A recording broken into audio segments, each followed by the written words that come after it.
Hello friends, अगर हम लोग सेक्स रेशियो की बात करते हैं और कहते हैं कि भारत में सबसे कम सेक्स रेशियो किस स्टेट में है, तो आप लोगों में से काफ़ी लोगों को पता होगा हरियाणा।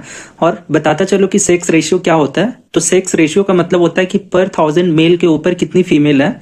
तो सबसे कम जो सेक्स रेशियो है भारत में वो हरियाणा में है, लगभग 879 के आसपास है पर 1000 मेल के ऊपर।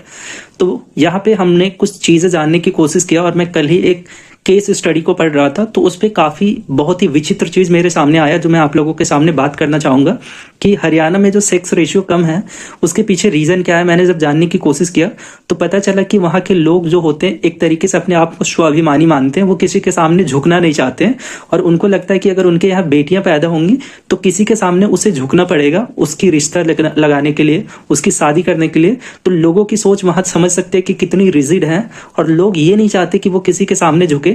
इसीलिए अगर पता चलता है कि माँ के पेट में अगर कोई बेटी पल रही है तो उसको पेट में ही मार दिया जाता है, जिसे हम कहते हैं इनफॉइटिसाइड, फीमेल इनफॉइटिसाइड, जिसको हम कहते हैं भ्रूण हत्या, वो कर दिया जाता है। और आप समझ सकते हो कि हमारे देश में इतनी तरक्की होने के बावजूद भी लोग इस तरह के मेंटलिटी रखते हैं। तो आप अपनी व्यूज को शेयर करें कि क्या ये गलत चीज़ है या सही। तो आप अपने विचारों को साझा करें हमारे साथ कनेक्ट होने के लिए हमारे चैनल को सब्सक्राइब करें। जय हिंद।